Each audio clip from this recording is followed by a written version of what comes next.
5.18 진상조사위원 추천 명단을 한국당이 확정을 했습니다. 그렇지만 5.18 유가족들 다시 추천을 해달라 요청을 하던데요. 국회를 항의 방문했던 그 모습부터 보시고 얘기 나눠보도록 하겠습니다. 무슨 이제 농성하고 있는 어머니들이 많지 않으니까 힘이 없겠지. 네, 추운데 천막도 비 와서 고생하시는데 건강 잃으시면 안 되니까 건강 조심하시고요. 저희들한테 최대한 노력을 하겠습니다. 그래요.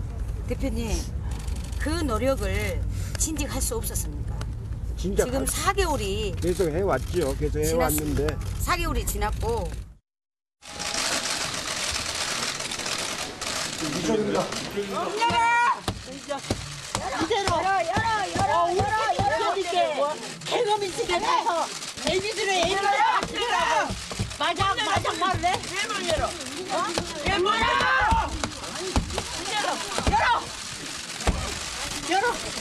열어. 잠깐만, 당직자리 먼저 갖다 주실래요? 왜 문을 못 열어? 문을 열어주면 이런 일은.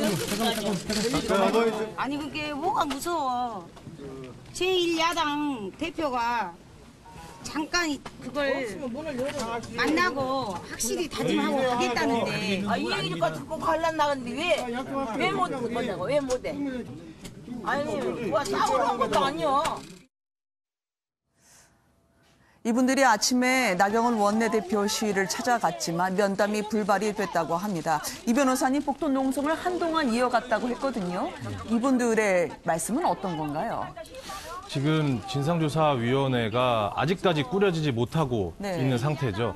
작년 9월에 실제로 특별법에 의해서 진상조사규명위원회가 실제로 발족을 하겠다 계획을 발표했지만 그동안 자유한국당 측에서 위원 3명을 추천하는 인선을 완료하지 않았기 때문에 아직까지 4달째 답보 상태에 있습니다. 네, 오늘 이제 확정을 했죠. 예, 오늘에서야 이제 추천을 하게 됐는데 5.18 유가족들은 정말 이번이 마지막 기회일 수 있다. 그때 당시에 지금 이제 얘기가 나오고 있지만 이것이 예를 들어 북한군의 소행이다라는 억울한 누명도 쓰고 있는 이런 모든 일련의 억울함들을 이번에 반드시 철저하게 진상 규명해야 된다라는 입장인데 이런 진상규명조사위원회가 이렇게 자유한국당의 지지부진한 이제 위원들 추천으로 인해서 이렇게 계속 답보 상태에 있기 때문에 저렇게 유족들이 나와서 아예 나앉아서 나경원 원내대표를 찾아가서 따지려고 했던 거죠. 그런데 나경원 원내대표는 아까 나왔지만 문희상 의장과 이렇게 정례회를 참여하는 바람에 실제로 만나지는 못했습니다. 근데 얼마나 억울하면 이렇게 자유한국당을 상대로 성토를 하고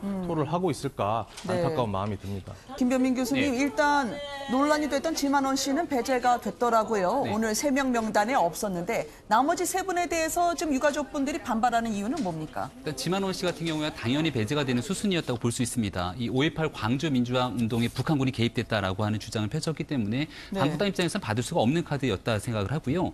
3사람 중에 차기환 변호사 같은 경우는 세월호 특조위 위원으로 활동을 했습니다. 당시에 대해서 약간 좀 무리한 활동들을 하지 않았냐라고 하는 지금 현재 여권 측에 대한 강한 반발이 제기됐던 인물이기도 하고요. 이동욱 전 월간조선 기자 같은 경우는 과거에 이제 기사를 통해서 5.18 광주 민주화 운동을 광주 사태 등에 대한 여러 가지 지금 현재 있는 광주의 분위기와는 다른 기사를 썼다라고 얘기가 나오고 있고 권태호 전 한미연합사 작전처장 같은 경우도 관련된 내용들에 대해서 너무 이제 극우 보수적인 성향을 갖고 있다라고 하는 문제가 제기가 되고 있는 건데요.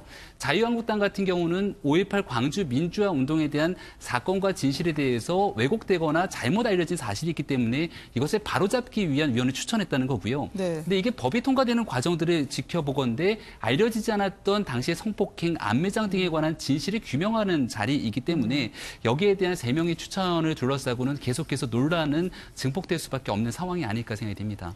5.18 유족들이 나경원 원내대표실 앞에서요. 만나달라 했지만 아직까지 만나질 못한 것 같습니다.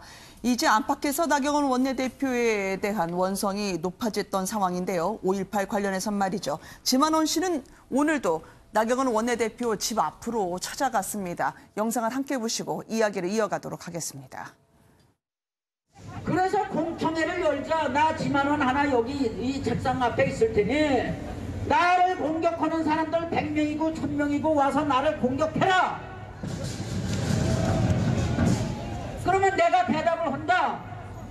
그러면 거기에서 어떤 사람들이 오해를 하고 있고 진실이 뭔지 그 자리에서 결정되는 거 아니에요. 그런 절차를 거치라고 하는 거는 그건 정당한 요구입니까? 정당하지 않은 요구입니까? 그런데 그 정당한 요구가 빗발치니까 나경원이가 몰래 기습적으로 결정을 해버린 거예요. 이거는 나쁜 마음을 가지고 있기 때문에 하는 거예요. 이거는 도둑질이야, 도둑질, 날치기. 국민들 마음속엔 답이 있는 것 같은데 불필요한 지연 때문에요. 이렇게 안에서 밖에서 시끄러웠던 것 같습니다. 김 교수님. 그러니까요. 자유한국당이 제1야당이고 100석이 넘는 정당 아니겠습니까? 네. 그렇다면 좀 더 책임 있는 태도로 이 사안을 처리해야 됐었다. 그래서 지만원 씨 문제가 논란이 됐을 때는 이미 북한군 개입설 등을 통해서 이미 형사상으로 민사상으로도 처벌받지 않았습니까? 그렇다면 명확하게 여기에 대해서 잘라냈어야 됐고요. 명확한 입장을 표명을 하면서 저런 사태로 번지지 않게 했어야 됐고 또 5.18 유가족 어머니들 저는 네. 당연히 만나야 된다고 봅니다. 우리 한국 사회의 가장 큰 민주화 시기의 아픔을 겪었던 분이고 아니 자식들이 그렇게 무참하게 우리 군에 의해서 상황을 당했는데 네. 이 부분에 대한 목소리를 듣고 그 부분을 수렴하겠다. 자유한국당이 그렇게 합리적이고 국민의 소리를 경청하는 보수로 나갈 때 국민들이 야 자유한국당이 정말 과거의 국정농단에서 벗어나서 우리 국민의 목소리를 겸허하게 경청하는구나 할 텐데 네. 이 문제를 계속 지지부진하게 끄는 것과 더해서 그 어머니들의 눈물 어린 저 보기만 해도 참 가슴 아프지 않습니까? 근데 만나주지도 않고 의견 수렴하지 않는 거 저는 좀 더 적극적으로 나서야 된다. 나경원 원내대표가 자유한국당을 살리기 위해서는 적극적으로 몸을 낮추고 그런 목소리를 들을 때 국민들의 이 사랑을 받을 수 있을 거다. 좀 더 확실하게 자세를 바꿔야 된다고 봅니다. 타이밍을 좀 그때그때 잘 잡았으면 좋았을 텐데 그렇습니다. 호미로 막을 걸 가래로 막을 수도 있는 상황이 됐다라는 말씀이신 것 같아요.